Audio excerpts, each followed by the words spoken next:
Es un grosso, pero no lo vamos a hacer así, no vamos a leer todo el repertorio porque estaríamos hasta mañana. Es un compañero militante, es uno de los pocos exponentes que quedan actualmente del pensamiento nacional, junto a otros, pero él es discípulo de Jauretche, que hace poquito estuvimos conmemorando su fecha, también de Abelardo Ramos, cineasta, periodista, escritor.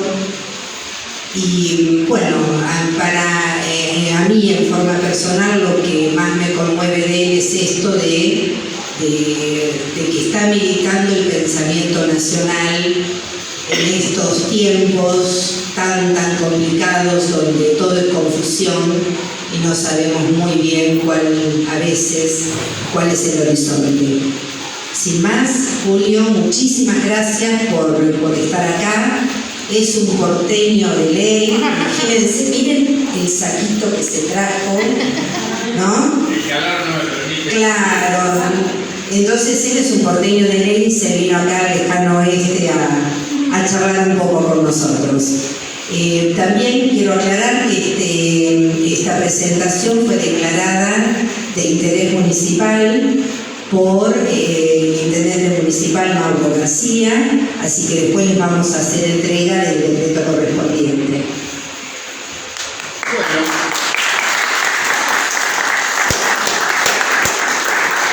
Muchísimas gracias, Mirna, por la invitación, por tu ocurrencia de venir a presentar mi libro de poesía a General Rodríguez. Y gracias a las autoridades que hayan asumido esa responsabilidad. Es un gusto estar con ustedes. No había pensado, nunca se me había ocurrido que un libro así, un libro de poemas, podía llegar a ser presentado en una localidad como General Rodríguez, quiero decir, distante de Buenos Aires, o de la ciudad de Buenos Aires, que es donde yo habitualmente me muevo. Pero me pareció la invitación excelente, me pareció la oportunidad para poder salir justamente de Buenos Aires y mostrarle a los compañeras y compañeros de la provincia, lo que uno hace, lo que uno piensa. Y me encantó la idea que tuvo Mirna y las autoridades municipales de vincular esta presentación a la fecha del 20 de noviembre, al Día de la Soberanía. Mis poemas, pero más que mis poemas, mi vida ha estado dedicada en gran parte a esta lucha por la soberanía, que recién en los últimos 20 años ha tenido y ha adquirido un carácter de fecha nacional, que es recordada en el calendario escolar. Hasta fines del siglo pasado, del siglo XX, la fecha, el día del 20 de noviembre, era una celebración partidaria, era una celebración que hacíamos aquellos que estábamos identificados con la reivindicación de la soberanía nacional llevada adelante por las tropas de la Confederación Argentina en la batalla de la Vuelta del Brigado, en toda la guerra del Paraná, como también se la llamó. De modo tal que poder celebrar el Día de la Soberanía Nacional, el recuerdo de la batalla de la Vuelta del Brigado y sus héroes, presentando mi libro, es algo que le agradeceré eternamente a Mirna y a la Municipalidad de General Rodríguez. Como ha dicho Mirna, yo no soy un poeta, y mucho menos un poeta profesional, yo soy un militante político. A los 20, 21 años descubrí un libro que me regaló mi novia de entonces, que se llamaba, no mi novia, sino un libro, Revolución y Contrarrevolución en la Argentina, de Jorge Abelardo Ramos. Eran dos tomos todavía en ese momento, uno amarillo y otro azul gordo. Y la lectura de ese libro a mí me cambió la vida. Es decir, se me ordenó el mundo. Comencé pensar que entendía cómo funcionaba la vida social y política de la Argentina. Para mí fue una cosa, como dicen, epifánica, una revelación que tuve. Revelación que aún me dura y que ha llevado a que mi vida, en los 75 años, haya estado dedicada básicamente a la militancia política, a la lucha por la soberanía nacional, a la lucha por la soberanía popular, a la lucha por las reivindicaciones populares, por la creación de una sociedad más justa, más libre, más independiente, más soberana y por la unidad de América Latina. Y en eso se me ha ido la vida realmente. He vivido en exilio, he hecho películas, he escrito libros de historia, he escrito libros de análisis de la realidad política, he escrito libros de poemas y todas esas cosas han estado siempre vinculadas a mi militancia política.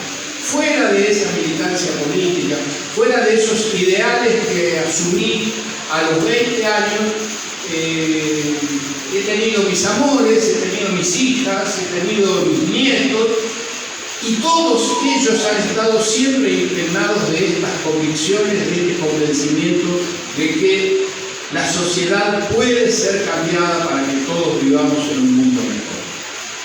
Esto a modo de presentación para quienes no me conocen,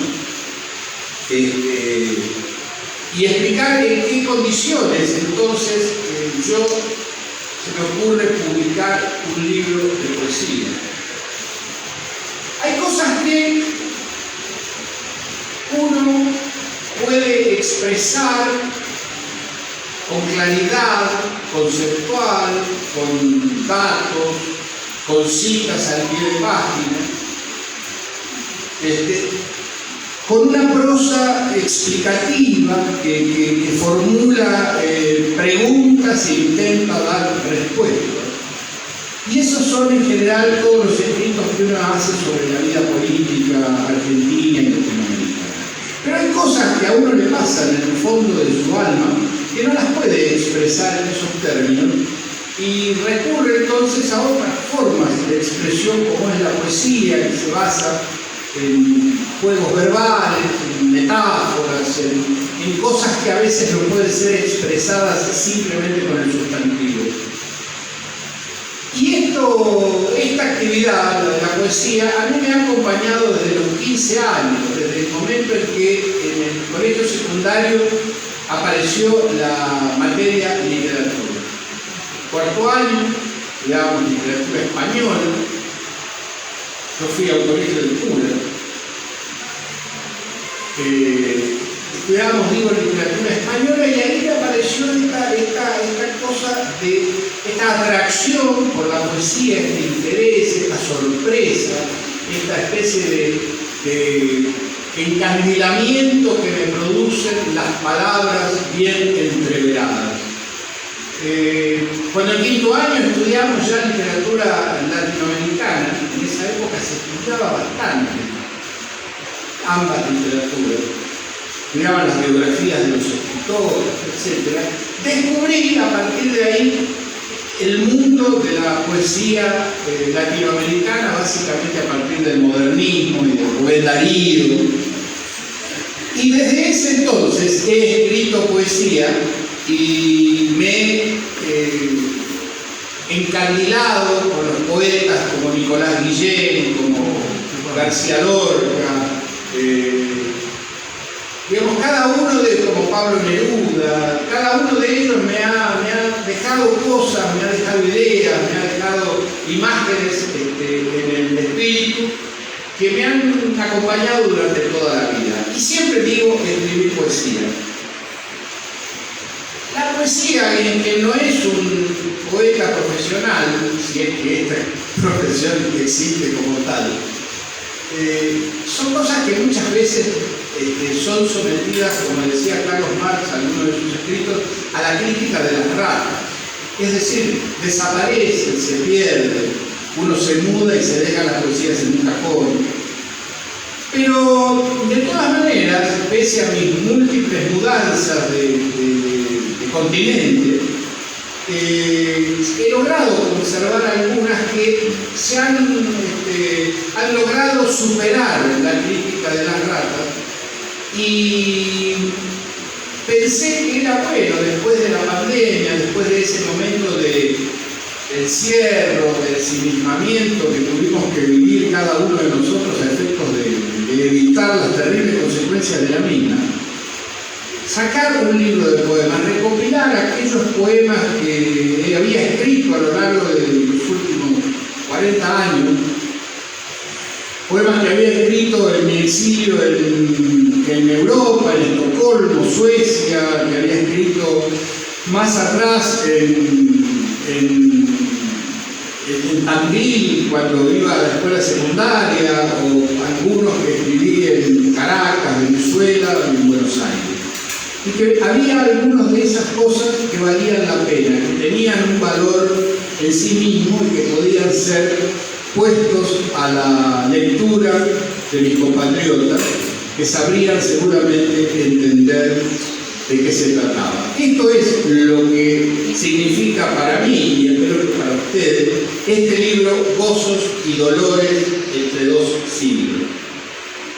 Yo no voy a continuar hablando sobre mí, porque se torna a la larga aburrido, pero lo que voy a hacer es leerles algunos de estos poemas, someterlos a, ya no la crítica de las ratas, sino la crítica de mis compatriotas, para que ustedes conozcan un poco de qué se trata este intento poético mío. Nuevamente yo les agradezco muchísimo esta atención. Primero les voy a leer. Sí, es mejor.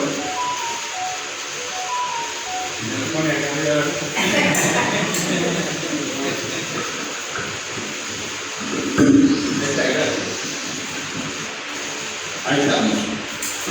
Primero les voy a leer un poema que yo le tengo enorme cariño, es un poema relativamente reciente, que se llama Ahí andamos, general, dando batalla. Se han escrito montañas de letras y tinta, torrentadas, ríos, maremotos de opiniones, apasionadas, fervorosamente a favor, fervorosa, odiosamente en contra.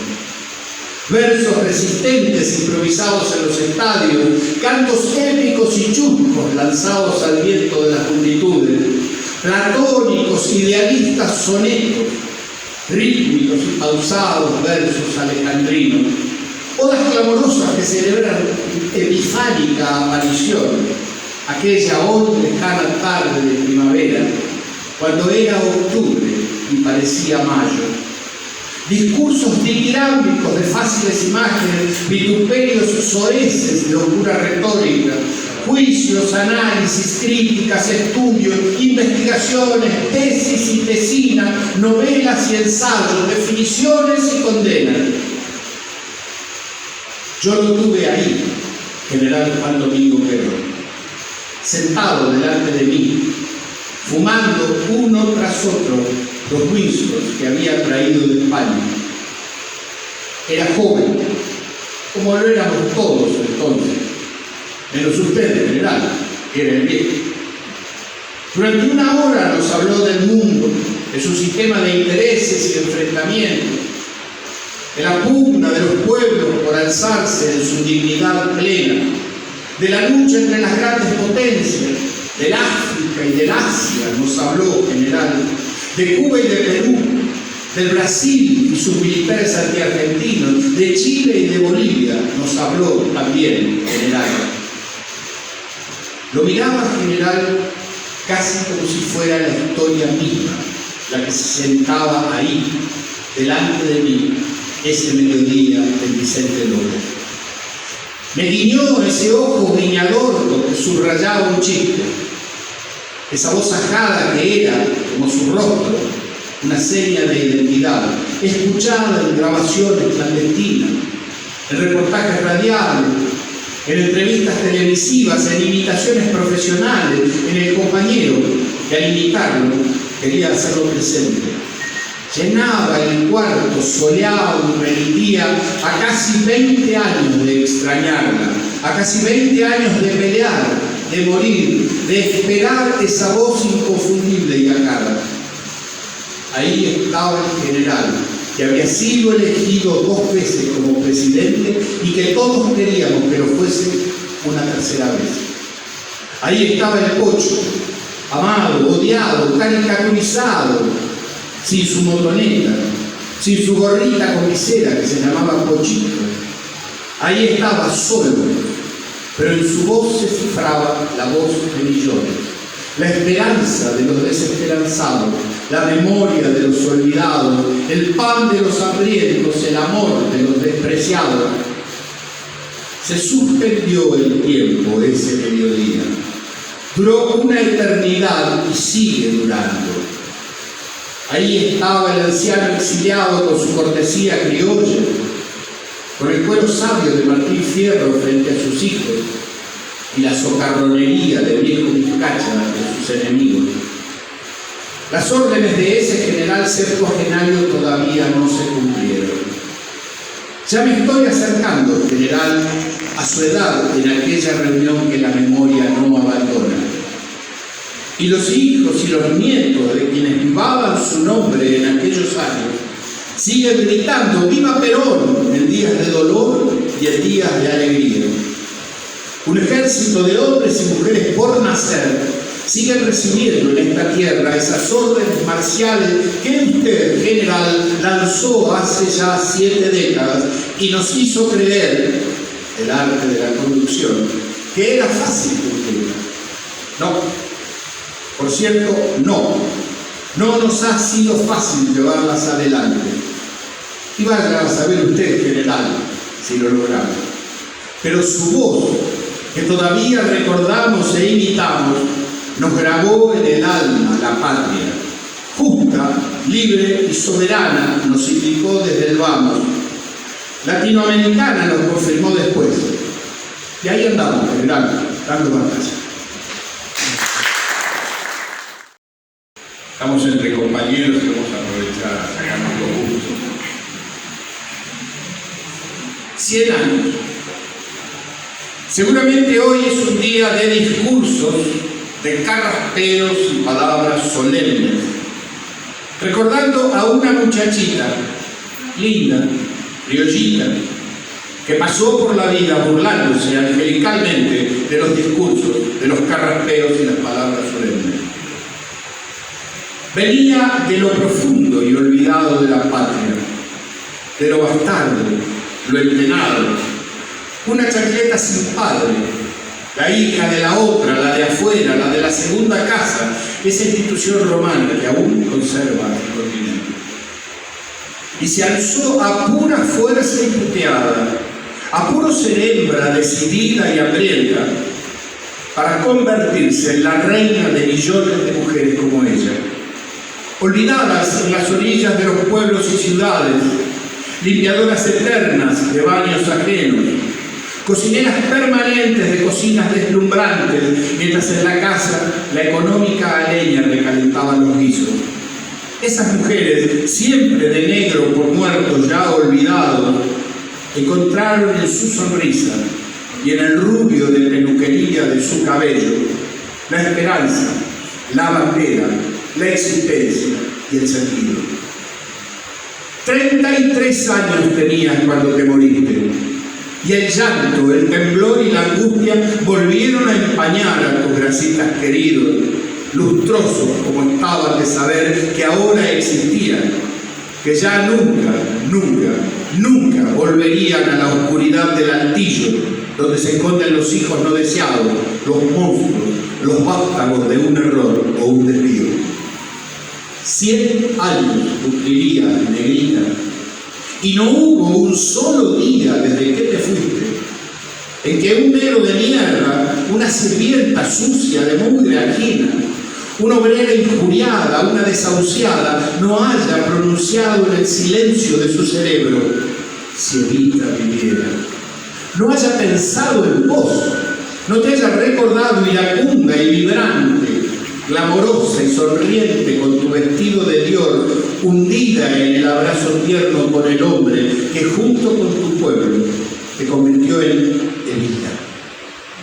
Negrita, 100 años y conquistaste el corazón de un pueblo y el corazón del mundo. Y a puteadas y caricias te convertiste en la más grande mujer de la tierra de los argentinos.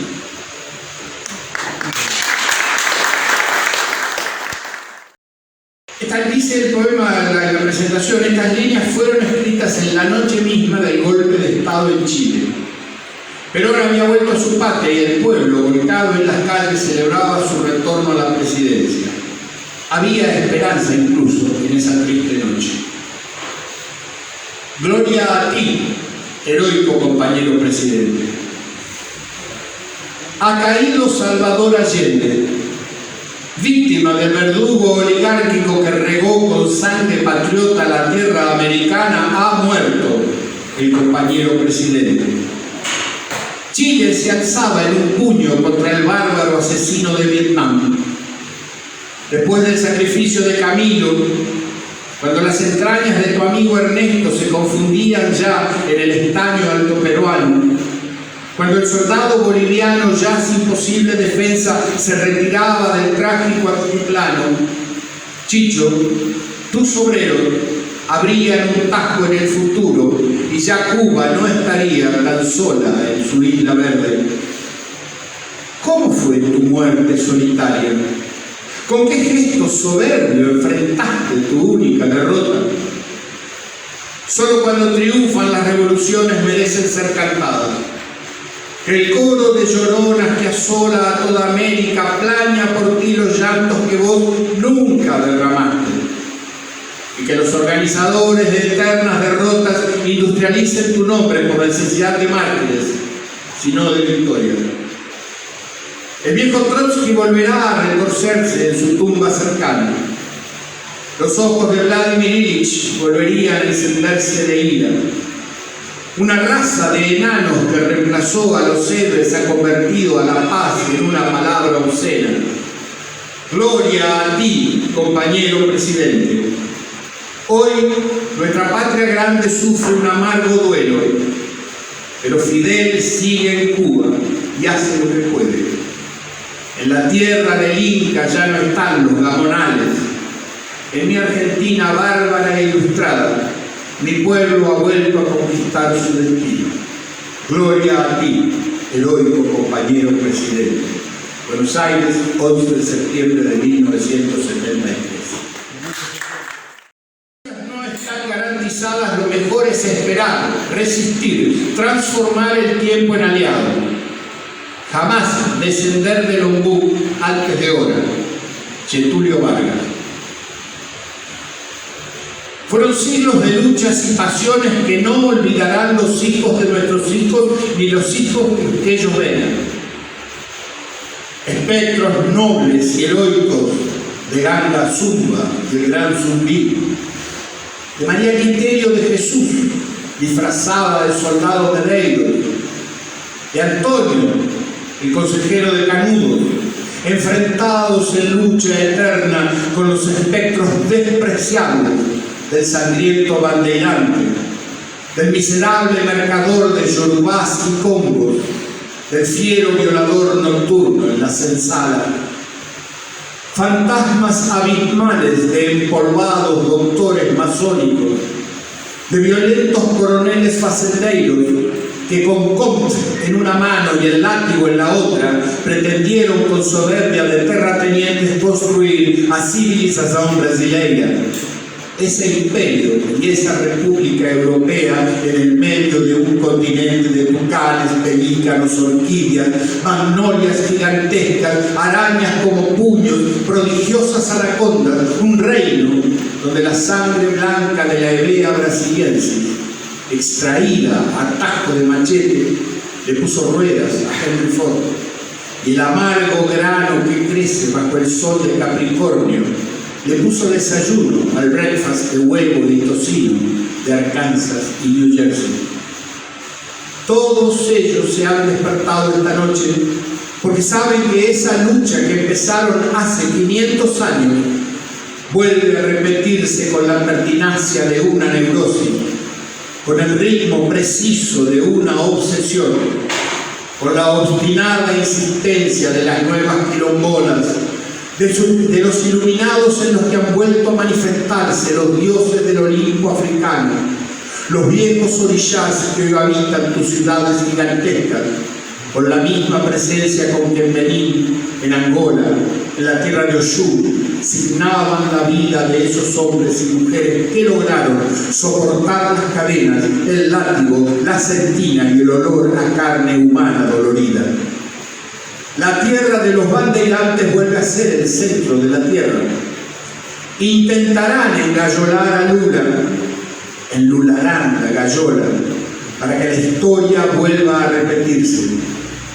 El sereno ganadero gaúcho, el del tiro en el corazón y la carta que abrió un tajo en la conciencia, lo dijo cuando venían a buscarlo. Tenía, es cierto, una estancia y una aldea que era su fortaleza.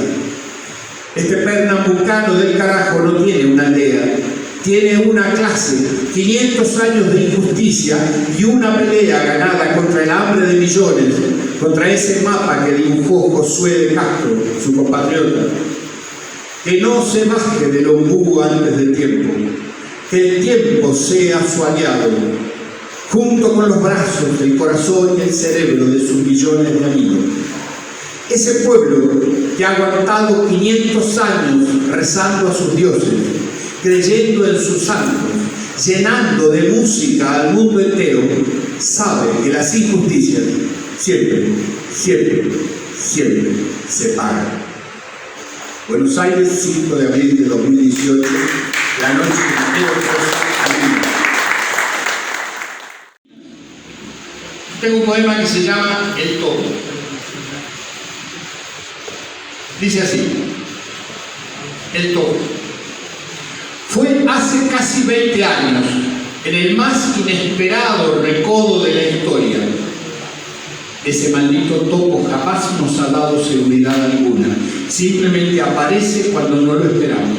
Y, carajo, no nos damos cuenta que es el topo, el de la historia, el que sale de su laberíntica cueva y nos indica que todo ha vuelto a empezar. Apareció nuevamente la historia.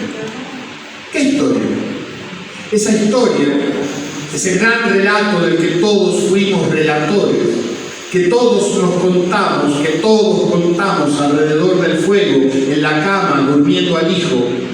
La historia que nos contaba a cada uno de nosotros, que nos convertía en sujetos, que abolía la esclavitud, que nos enfrentaba al amo y que nos sumió en una pasión de meses y nos hizo sentir de pie, erguidos, no acostados. Fue hace casi 20 años. Entramos al nuevo siglo con esta historia. Digamos, entramos a la historia con esta historia. Y ahí quedaron nuestros muertos. Y ahí quedó el cimiento para seguir siendo historia. Fue hace casi 20 años. Y es el maldito topo que aparece cada año. El 2 de abril. Con los muertos, con los baldados, con los que jamás pudieron reponerse, con los vencidos, con los que pelearon, con los que dejaron sus miembros, con los que, más ciegos que el topo, ni siquiera lo vieron. Fue el topo que apareció, dio un brinco, corrió por el abierto potrero y volvió a enterrarse. Hace casi 20 años. Bien podría volver a aparecer el maldito topo. Buenos Aires, 2 de abril del 2001.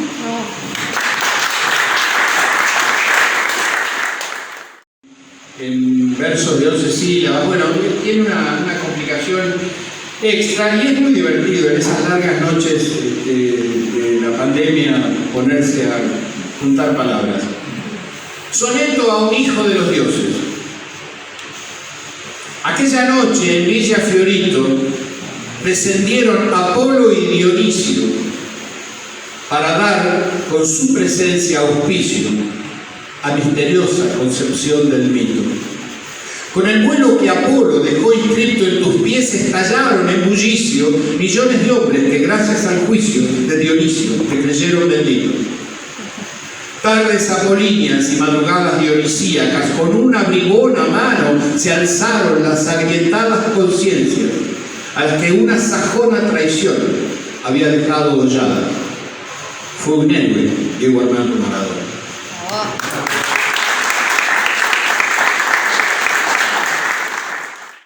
Fuerte inspiración de Clio, cuando tejió las vidas y destinos de todas estas tierras y estos ríos. Un sendal tenue y romántico puso perfume al furor impío de sangrientos y civiles agravios, con dulce y amoroso extravío. La Guadalupe y el doctor Mariano, Delfina y el entrerriano supremo, la encarnación escurra y zurruano poderoso, el señor de Palermo, Evita y Perón, con amor lozano, Cristina y Néstor, y un final extremo.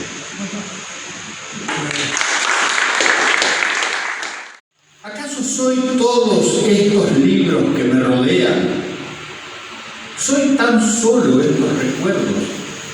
¿Soy este caballito de la Lecadia y este mate misionero que me acompañan en la biblioteca junto a las obras completas de Borges o los 5 tomos de Jorge Abelardo Ramos?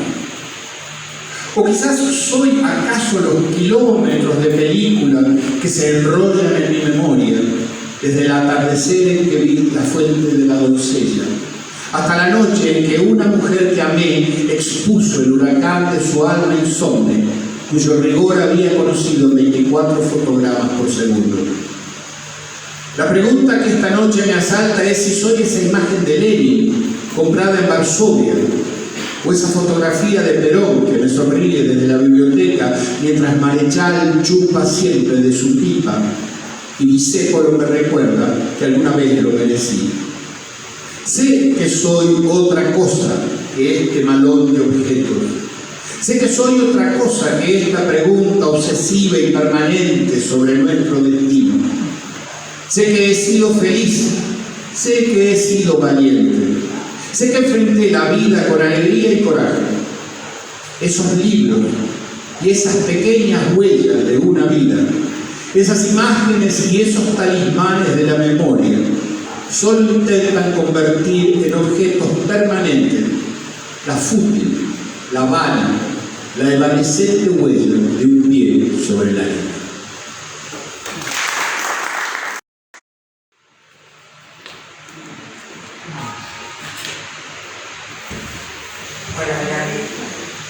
Bueno, hemos transitado por Perón, por Eva, Lula, Allende, Vargas.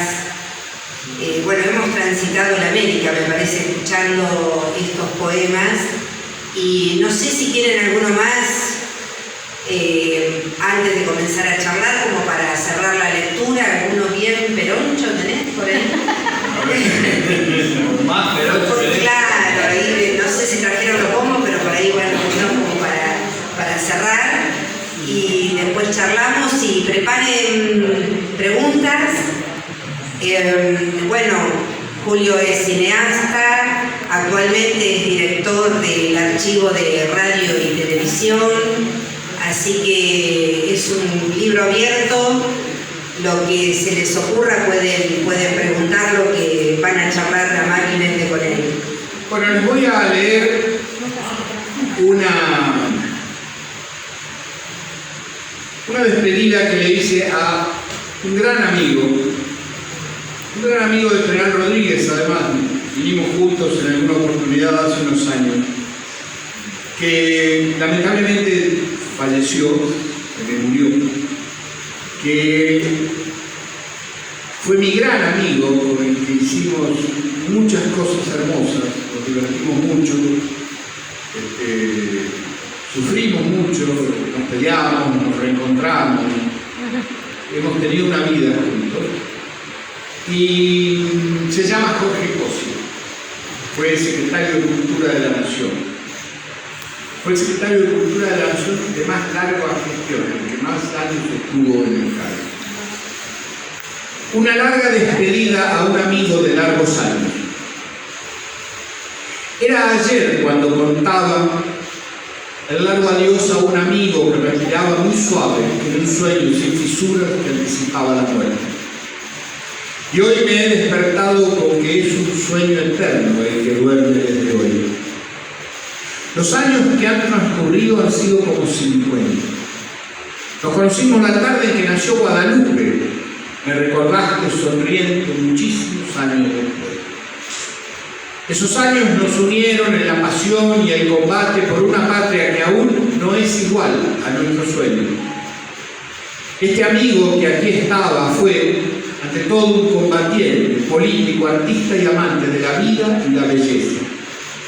Han sido 50 años y nunca, en ningún momento, se apartó de ese sendero que asumió de adolescente al terminar el colegio.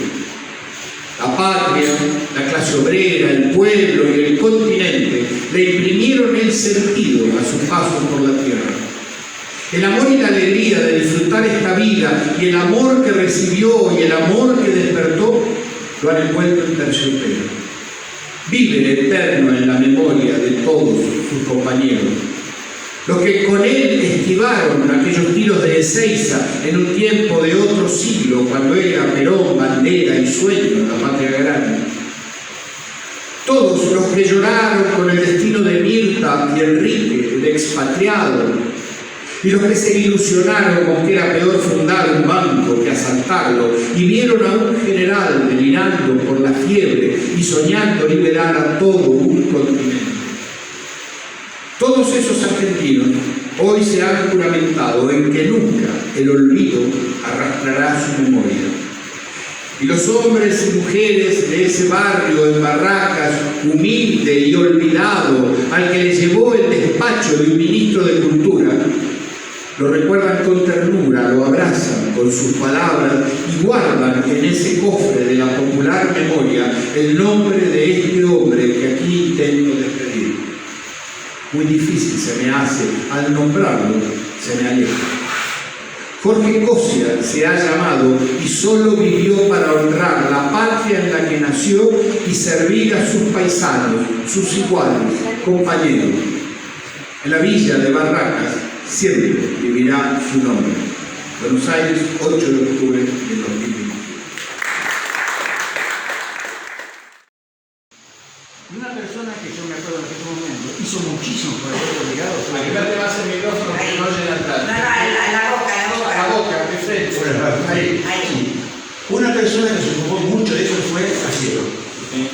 Y el que estaba con Cafiero y era diputado en ese momento era Danilo de Alessandro.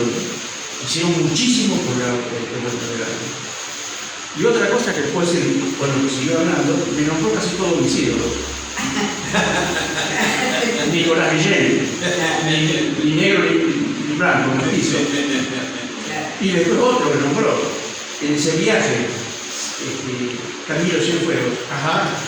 Mi nieto se llama Camilo por Camilo Cienfuegos. ¿Y quiere que le diga una cosa? Camilo Cienfuegos muere cuando va a parar una rebelión que había en Camagüey. Y vuelve con el avión y desaparece, no se encontró. ¿Sabe cómo se llama el piloto que iba con él? Raúl Rodríguez. Otra cosa, no sé si. Pero le digo que. Muchas gracias. No, estoy muy contento por haber venido y la verdad que me hizo pasar un excelente. Me alegro mucho, me alegro, gracias. ¿Alguien más? Para que yo brindara Eso. Claro, es como que más Ahí al fondo está a la venta el libro, sale 1.500 pesos, así que si alguno después quiere comprarlo. Claro. Y otra cuestión, María Rosa Velázquez anda por ahí. Ah, bárbaro. ¿Querés ir preparándote? Porque tenemos una sorpresa también, tenemos un regalo. Así que cualquier cosita anda preparándote y decinos y de dónde querés, si querés que nos corramos. Sí, nos corremos para atrás un poquito. Ah, bien. Yo simplemente... Dale el... No, hablo así sin micrófono, no hay problema. Agradecerle estaba mi compañero, somos de Peronismo Militante. Ajá, bien. Le dejamos un saludo a Juan Cruz Cabral. Nada, agradecer porque este tipo de actividades suelen estar siempre concentradas en la capital federal. Nos cuesta un montón y vamos, nos tomamos todo lo que sea necesario para poder ir. Así que agradecer porque cuando organizaciones como la nuestra, que apuestan a seguir construyendo la cultura nacional, el sentido propio, lo sencillo, hablas de forma muy sencilla en tus poemas y también despertás, cuando vas hablando en un momento yo interpreto el grano de café, que hablas y para llegar a eso nombrás, lo describís muy bien. Nada, agradecerte desde ese lugar y cuando decimos organizaciones como las nuestras de volver a Perón, creemos que es volver a construir esta cultura en estos espacios simples, que cuesta a veces mucho la convocatoria, pero que son importantes que ustedes también puedan venirse. Así que agradecer. Muchas gracias. Muchas gracias. Los amigos del Peronismo Militante me suelen invitar. El último 2 de abril lo celebré junto con los amigos del Peronismo Militante en Lanús, en un acto que hicieron con excombatientes o veteranos, mejor dicho, de Malvinas. Fue muy hermoso. Y tengo con uno de los referentes del Peronismo Militante, que es Juan Cruz Cabral, una historia muy larga que yo se las voy a contar. Te voy a contar cómo se inicia esta historia. Yo tenía aproximadamente 22, 23 años. Mi mujer Isabel estaba embarazada. Y éramos muy amigos de Luis María Cabral, que es un vecino de acá de General Rodríguez, y de su entonces esposa Teresita Borda. Quiero decir, para que nos ubiquemos, que Luis María Cabral era hijo de uno de los ministros de la corte de Juan Carlos Onganía, y Teresita Borda era la hija del ministro del Interior de Juan Carlos Onganía.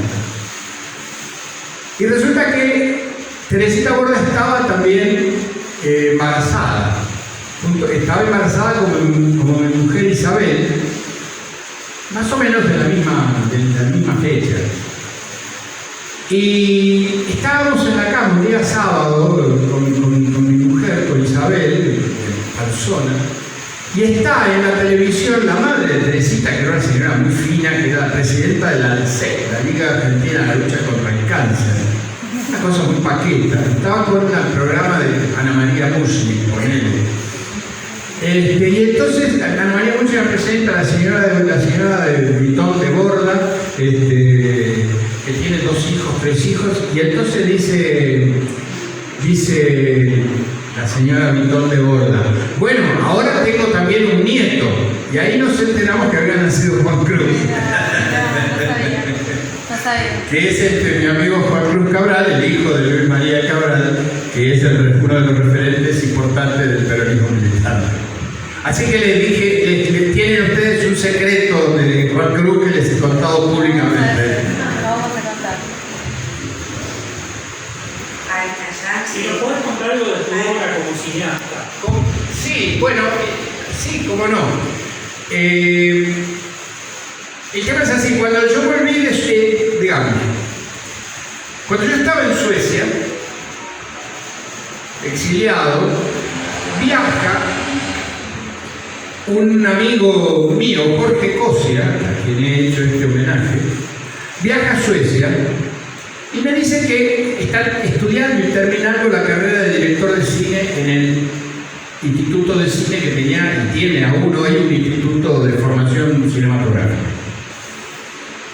Se había metido ahí en medio de la dictadura, medio digamos sin actividades políticas y escondido, se había metido a estudiar cine. Y me dice que tiene interés en hacer alguna película, ¿qué se me ocurre? Entonces, cuando yo vuelvo, escribo un relato que habla de habla de un muchacho que se exilia a Estocolmo y que se tiene que ir de Buenos Aires, deja a la novia. La novia hace una fiesta de casamiento sin el novio, digamos, y se va a Suecia. Y en Suecia se junta con su novio, por fin con Enrique, y empiezan a tener desavenencias y esto, y el amor se disuelve. Y entonces termina esta chica, Mirta, enamorada de un exiliado en Suecia, turco. Bueno, yo escribo ese relato, una especie de cuento que escribo, se lo cuento a Jorge y Jorge me dice, esta es una película, dice, vamos a hacer esta película. Y nos ponemos a escribir el guión de este guión que se llamó Mirta, de Liniers a Estambul. Ya cuando estoy acá nos metemos en eso, yo consigo, porque yo era funcionario en el Ministerio de cosas que uno ha hecho en la vida, entonces Secretaría de Minería, y consigo una entrevista con Antín. Julio Fernández Barayba y Jorge Colla eran dos absolutos desconocidos, pero totalmente. Si poníamos la mano así nos ponían una moneda, no conocía a nadie. Y yo consigo una entrevista con Antín, que era el titular del INCA en ese momento, el Instituto Nacional de Cinematografía.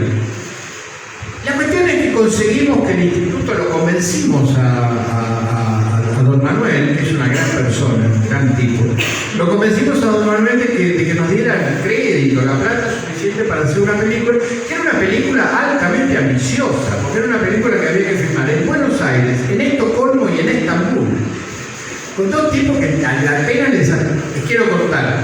Hago, para que vean de qué tipo de personaje estamos hablando, hago una reunión con un alto funcionario de la Embajada de Suecia para conseguir manguear algo en Suecia. Y nos reunimos en la biela de la Recoleta. Yo vivía en Almagro. Y cuando termino la reunión con este tipo que consiguió, no, porque vamos a viajar y entonces estábamos acá, esto y todo en el más alto nivel, me doy cuenta que no tengo plata para el ómnibus. Y me tuve que ir caminando desde la Recoleta hasta Almagro a cenar a mi casa porque no tenía para el ómnibus. Digo, de esto estamos hablando. Y entonces hacemos esa película contra todas las previsiones económicas que uno pudiera imaginarse. Conseguimos un gran apoyo de parte de Suecia, en el sentido que nos facilitó el equipamiento para filmar allá, etc. E hicimos Mirta de Liniers a Estambul, y ahí se inicia, por así decir, mi incursión en el cine. Después de hacer Mirta de Liniers a Estambul, hicimos Chorros, que es una comedia en donde todos son ladrones, los buenos, los malos, son todos ladrones, y en pleno alfonsinismo. Después hacemos, la tercera que hacemos es El General y la Fiebre, que es una película sobre San Martín. Es una película que también se hizo con muchas dificultades, nunca tuvimos un gran presupuesto, para ninguna de las películas, digo, pero lo logramos hacer, la filmamos en Córdoba y en Mendoza. Trabaja Rubén Estela, es una película histórica muy interesante, vista inclusive muchos años después, sigue manteniendo su valor, su vigencia. Y así, bueno, fue mi carrera. Después hicimos Cipayos, que es una comedia musical,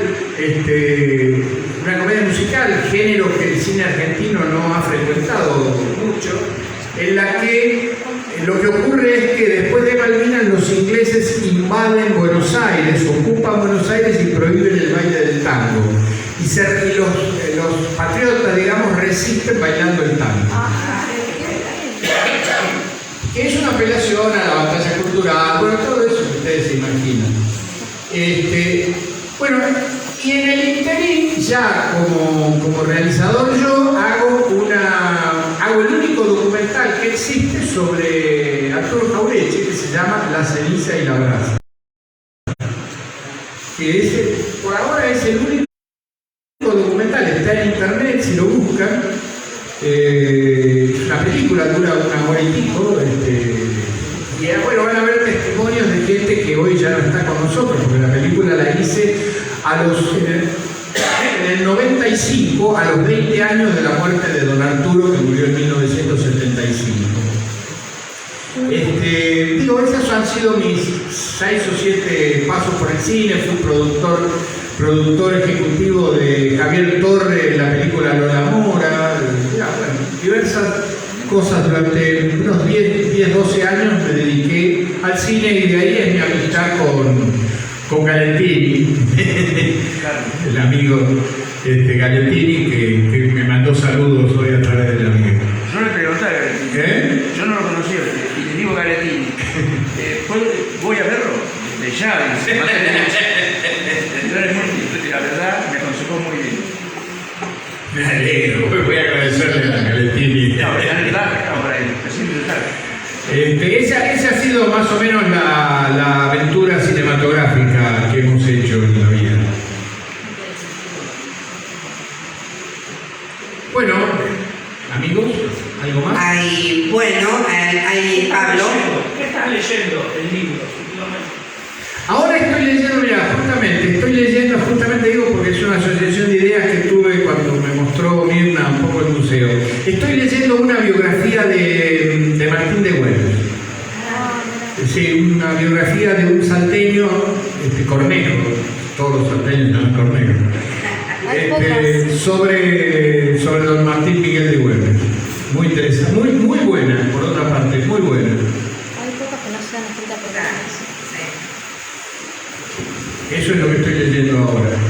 Y además estoy leyendo, porque estaba preparando, estoy leyendo otra cosa que es, volviendo a leer, el libro de Carlos Pereira, el historiador mexicano, que se llama La Doctrina Monroe. El año que viene se cumplen 200 años de la Doctrina Monroe, fue 1823. Y Carlos Pereira ha sido uno de los más tempranos y más esclarecidos demitificadores, si se me permite la palabreja, de la doctrina Monroe, a la que simplemente considera que es una impostura toda la doctrina Monroe. Es un mexicano muy interesante, Carlos Pereira, un tipo que digamos, era un liberal, de una familia patricia, digamos, mexicana, que se adscribe a la Revolución Mexicana, se hace marxista independiente, digamos, no del Partido Comunista, se hace marxista del sistema de pensamiento, y posteriormente se hace católico. Pero que tiene una visión histórica muy interesante y muy latinoamericanista. Él ha escrito un libro maravilloso sobre la guerra del Paraguay contra Mitre, quiero decir, por ejemplo, cosa que ya lo hace amigo de todos nosotros.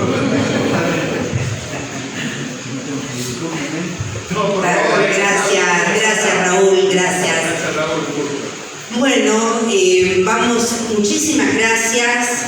Creo que hemos honrado la celebración del Día de la Soberanía, porque no solamente es la soberanía política y la soberanía económica, sino que primeramente es la soberanía cultural por la que debemos batallar todos los días.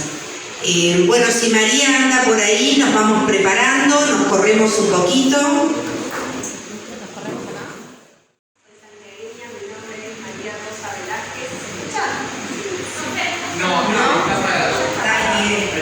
Repito de vuelta, sí. Hola, ahora sí. Imaina Purinquichis, Aya Buscas Tucuipaj, significa ¿cómo están, amigos? Bienvenidos a todos. Noca María Rosa Velázquez, soy María Rosa Velázquez, bailarina santiagueña.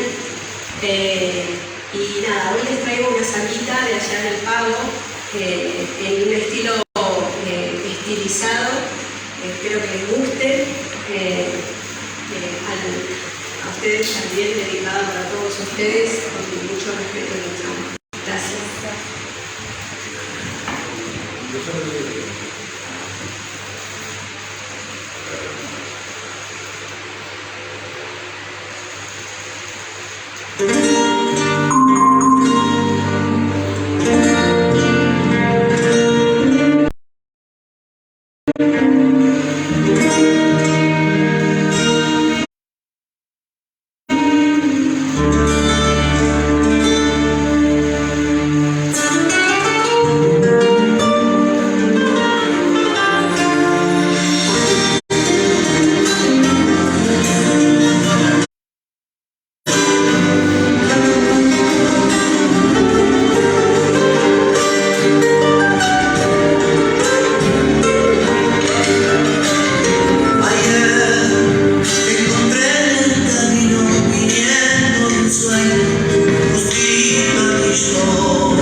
estuvimos charlando. Vamos a tratar de seguir conectados para poder seguir trabajando. Como ya lo dijimos, él está en el archivo de radio y televisión, así que algún proyecto en común va a surgir. Muchísimas gracias. No, gracias a vos, Mirna, muchísimas gracias por la invitación. Ha sido para mí muy cordial, muy amable haber estado aquí y compartir con ustedes. Les agradezco mucho la presencia y la atención y el aguante, si me quieren. Muchísimas gracias a todos. Buenas noches.